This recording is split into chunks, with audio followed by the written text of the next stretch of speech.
Vídeo 14. Ramadã, glutonia e obesidade, dentre outros problemas. O Ramadã é o mês no qual muçulmanos jejuam durante o dia e participam de 2 banquetes, um no começo da noite, o iftar, e outro logo antes do nascer do sol, o suhur. Eu não quero ofender ninguém, mas fazer jejum e ao mesmo tempo participar de 2 grandes comilanças diárias soa muito esquisito e contraditório. Este artigo discute aspectos pouco mencionados sobre o jejum do Ramadã, ou seja, as consequências da glutonia, como aumento da obesidade, diabetes e complicações relacionadas ao aparelho digestivo, o aumento do desperdício de comida, desaceleração econômica ligada à redução da jornada de trabalho, dentre outros. O Ramadã é uma festa da glutonia, que dura um mês inteiro. Se não, vejamos. Para controlar os muçulmanos, o islamismo impõe regras restritivas. A mais pesada de todas é o 4º pilar, que exige o jejum durante o dia, período no qual não é permitido comer, beber, fumar ou ter atividade sexual, durante o mês lunar do Ramadã, isto é, durante pouco mais de 27 dias. Este é claramente um requisito debilitante, cujos impactos na saúde e na economia podem ser significativos. Crianças, doentes, idosos e mulheres menstruadas estão isentos do jejum. Há evidências crescentes que mostram que o jejum do mês do Ramadã tem um efeito negativo na saúde de quem o pratica e, por sua vez, um impacto adverso sobre a produtividade e a produção econômica. Naturalmente, quanto mais longo o período de jejum, maior o efeito. Isto é particularmente verdade quando o Ramadã cai durante os meses de verão nos países do hemisfério norte, como nos anos recentes. Quem inventou o jejum durante o dia certamente vivia no Oriente Médio. No mundo muçulmano, uma palavra encapsula a realidade econômica do Ramadã: desaceleração. O que significa que menos trabalho é feito e o trabalho que é feito é mais devagar. Um artigo no Arab News de julho de 2013 sugeriu que a produtividade cai entre 35% a 50% como resultado de jornadas de trabalho mais curtas e mudanças no estilo de vida durante o mês, de modo que decisões e reuniões vitais são adiadas para depois do Ramadã.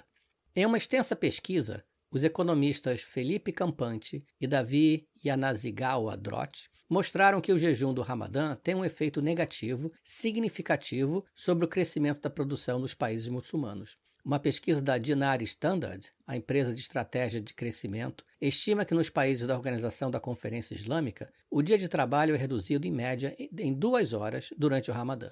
Se assumirmos 21 dias úteis em um mês, isso significa uma perda de 42 horas de trabalho. Não há indicação de que essas horas sejam compensadas durante o resto do ano. Se, em média, 1.700 horas são trabalhadas durante o ano, essa perda representa uma redução de 2,5% na produção a cada ano.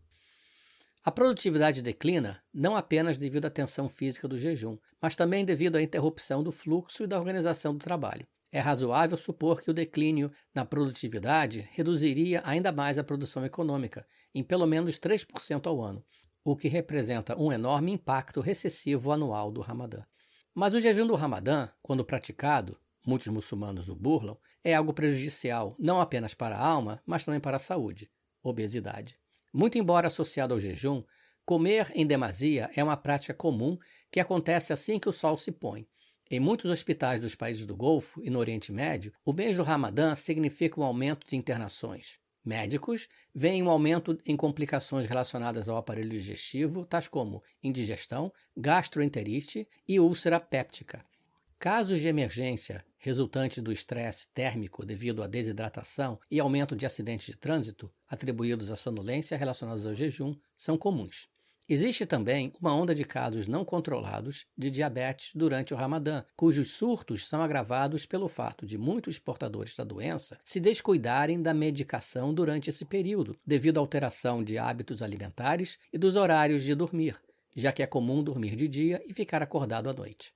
Especialistas concordam que o jejum em si não é o problema, e sim como ele é praticado. Segundo Alia Al-Moyed, terapeuta nutricional e jornalista de saúde do Bahrein, o jejum pode ser muito eficaz para perder peso se feito corretamente. Ela complementa dizendo, abre aspas, o problema é que fazemos errado, fecha aspas.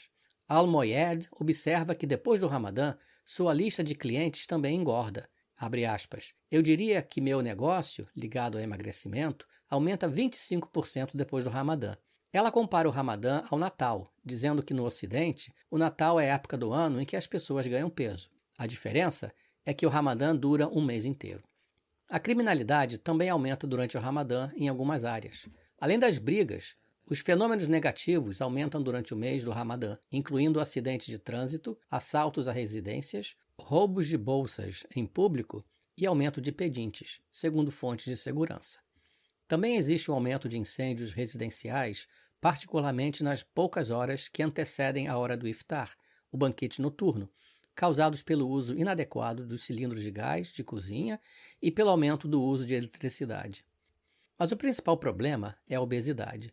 Nos últimos anos, a região testemunhou uma luta crescente com obesidade e diabetes.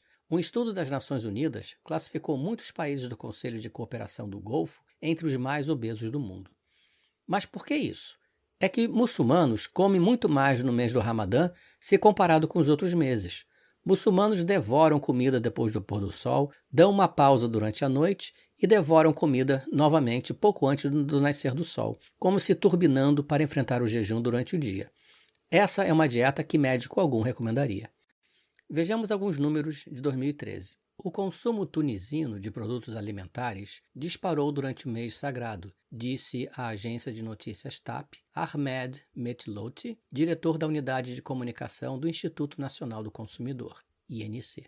Exemplos são apresentados neste slide, mostrando o consumo no Ramadã contra uma média mensal ao longo do resto do ano. Pode-se ver o dobro do aumento de consumo de leite, mais que o dobro do aumento do consumo de iogurte, mais que o dobro do consumo de ovos, mais que o dobro do consumo de pão e um aumento considerável no consumo de carne, seja carne de carneiro, carne de vaca ou aves. O desperdício de comida também aumenta durante o Ramadã. A Arab News relatou em 2014 que 4.500 toneladas de alimentos foram desperdiçados diariamente na Arábia Saudita, de acordo com um estudo realizado pela Universidade King Saud. O estudo mostrou que 30% dos 4 milhões de pratos preparados diariamente durante o Ramadã são desperdiçados, o que equivale a 1,2 milhões de francos suíços, e cientistas sociais disseram que era um comportamento inaceitável. Neste mês do Ramadã, 45% do lixo é composto por comida. Especialistas dizem que as pessoas tendem a comprar mais alimentos do que precisam do Ramadã. Elas também cozinham alimentos frescos diariamente, em vez de consumir as sobras do suhur ou do iftar, que são os banquetes da manhã e da noite. Por que os muçulmanos comem mais quando estão em jejum do que quando não estão em jejum? Por que colocar uma máscara de piedade na gula? A resposta parece estar no coração do islamismo. O islamismo não ensina as pessoas a controlarem seus desejos, mas sim encoraja as pessoas a levarem seus desejos a um extremo perverso, mas apenas permite que estes desejos sejam satisfeitos dentro de um enquadramento islâmico, encurralando-as nos seus desejos e usando-as em favor da religião. Se um homem não muçulmano for a uma discoteca e de alguma forma conseguir fazer sexo com 10 mulheres em um dia, o Islã o condenará como fornicador. Mas se esse mesmo homem se converter ao Islã, se casar com 4 mulheres e tomar 6 escravas sexuais como prisioneiras depois de uma batalha, ele poderá ser perfeitamente justo diante de Alá, mesmo que faça sexo com 10 mulheres em um dia. Veja bem, é o mesmo desejo nos dois casos, mas um é aceitável e o outro não, baseado naquilo que é vantajoso para o islamismo.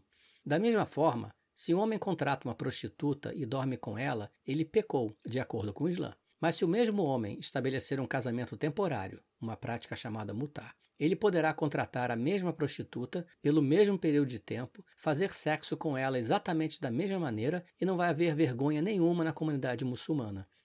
Se um psicopata comete uma matança, brutalmente assassinando homens, mulheres e crianças, ele certamente está indo para o inferno, de acordo com o Islã, a menos que, é claro, ele esteja matando homens, mulheres e crianças em um ataque terrorista pela causa de Alá, caso em que sua violência lhe renderá uma passagem de ida para o paraíso. O psicopata deseja matar do mesmo modo, mas o Islã oferece a estrutura para satisfazer Alá, ao mesmo tempo satisfazendo o desejo de matar. De acordo com fontes muçulmanas, As tribos de Meca eram violentas, lascivas e gulosas. Maomé não mudou seu comportamento ao forçá-los a se converterem ao Islã. Ele simplesmente fez sua violência, lascívia e gula agradar a Alá. Quando você tira a parte mais animalesca de uma pessoa e a convence de que esta é a sua melhor parte e que ela está servindo Deus ao satisfazê-la, você ganha um soldado disposto a fazer o que seja. Não deve nos surpreender que o Ramadã seja um banquete de um mês que os muçulmanos chamam de jejum e o considerem como um dos principais deveres religiosos. Quando se tem Maomé como profeta, você não vai encontrar alguém que dê visão ao cego ou cure um paralítico. Com Maomé, o milagre é o de transformar comportamentos egoístas ou maléficos na vontade de Deus. Ramadã, a festa da glutonia que dura um mês inteiro. Curta a nossa página, dê um gostei no vídeo, porém, mais importante, compartilhe. É super importante que mais e mais pessoas aprendam sobre este senhor da guerra, Maomé, e seu alter ego Alá, e o aspecto político do islamismo, consolidado na lei islâmica Sharia, de modo a se criar consciência e evitar problemas futuros. E visite o blog, ele vem sendo construído para servir como uma fonte de consulta em português sobre o islamismo político. Não queremos Sharia no Brasil.